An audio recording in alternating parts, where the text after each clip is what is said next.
so much, so much, so much.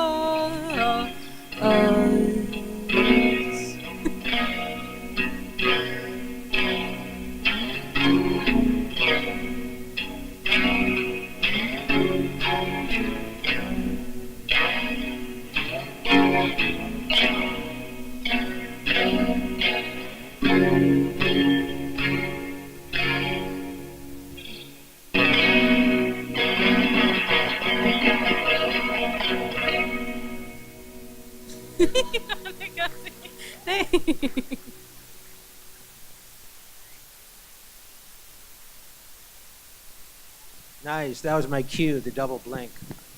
Welcome to the book release party for Poem Picture. I'm so thrilled to be here. I mean, it's like I've been waiting for this moment all my life.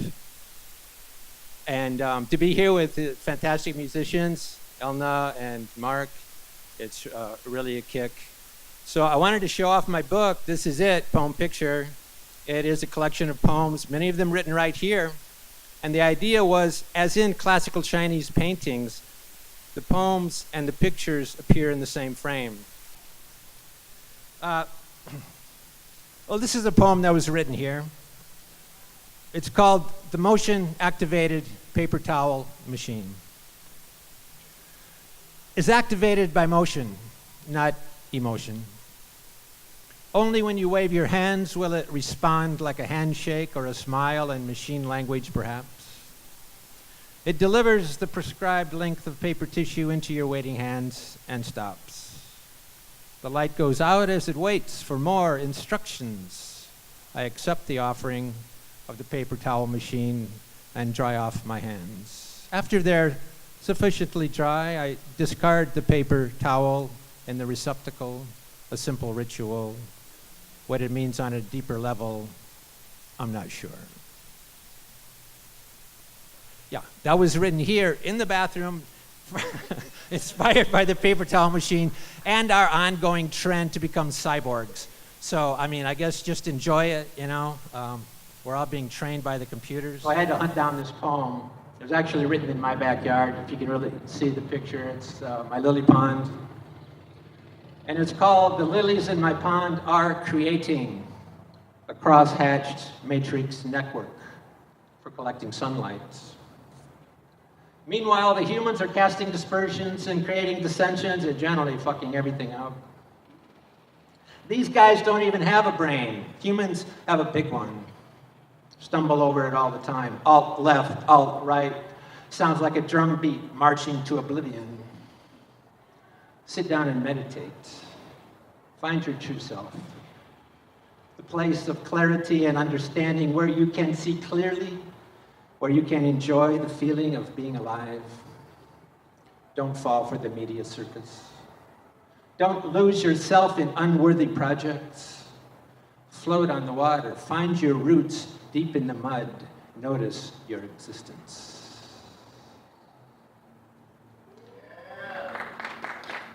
So, by the way, I'm supposed to be dressed up like the wise Chinese sage guy on the front cover. So, you know, me and some friends put this on together the other day. I don't know if it works, but it was a lot of fun.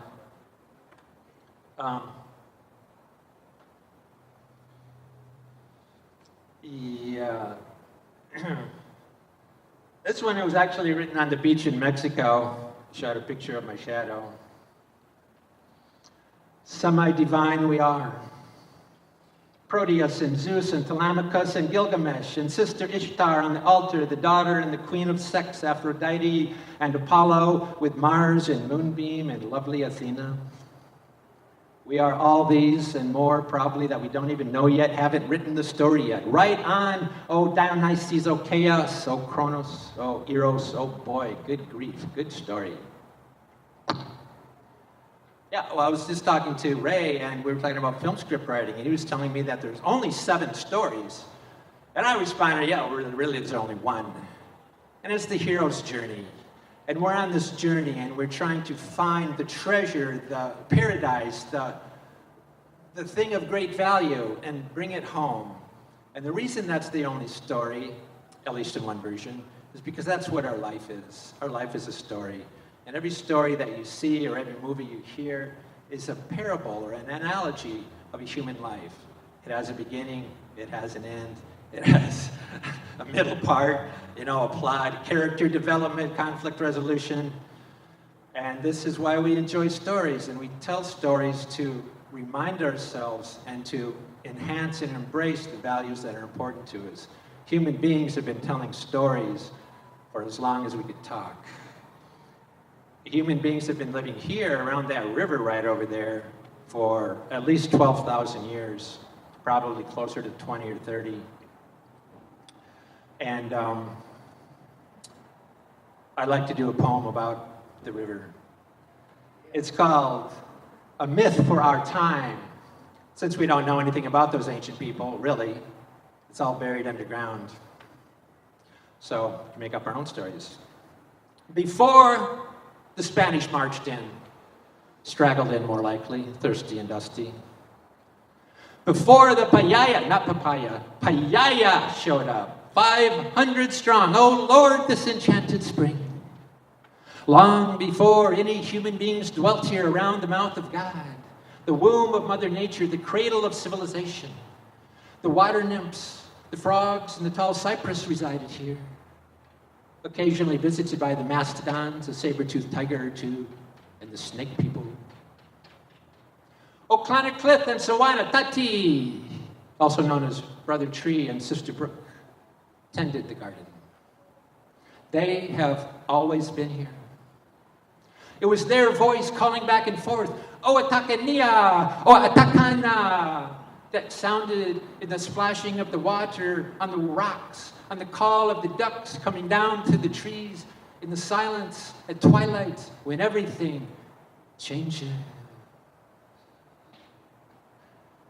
When the first people stood here at the edge of this pool and saw these things 10,000 years ago, they saw more than we see now.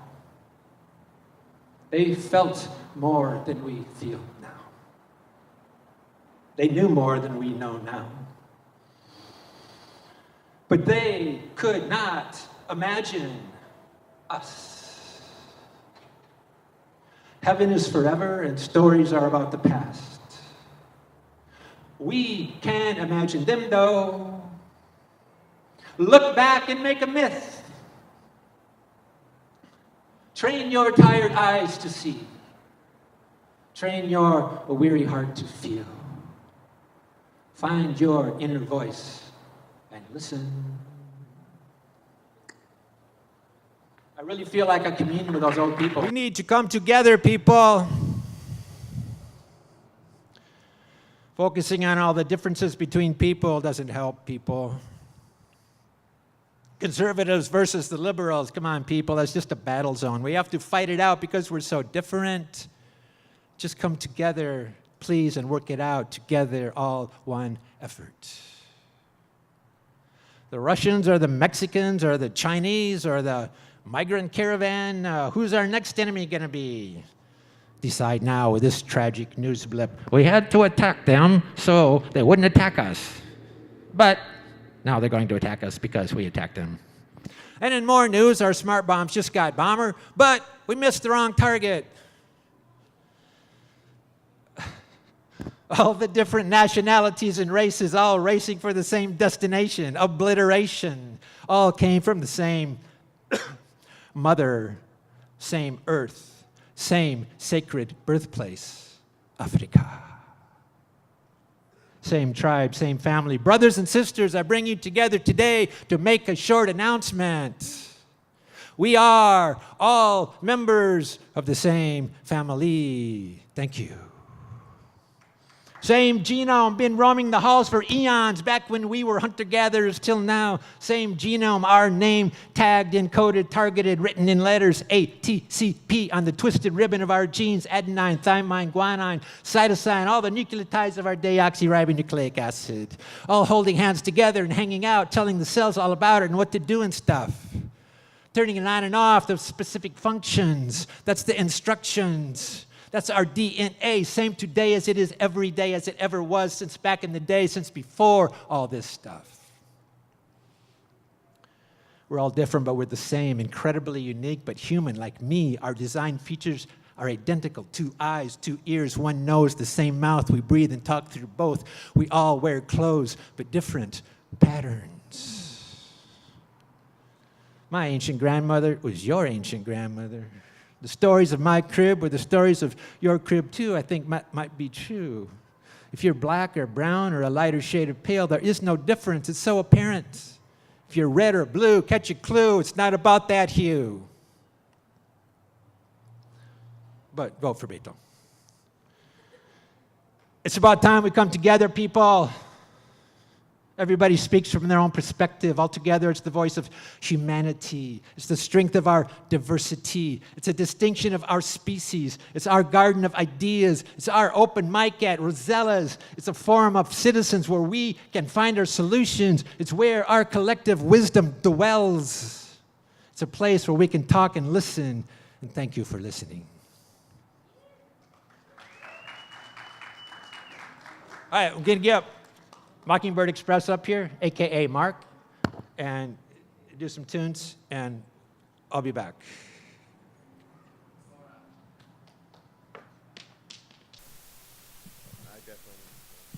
Thank you so much, Ron. I'm going to take a few more minutes and finish getting set up.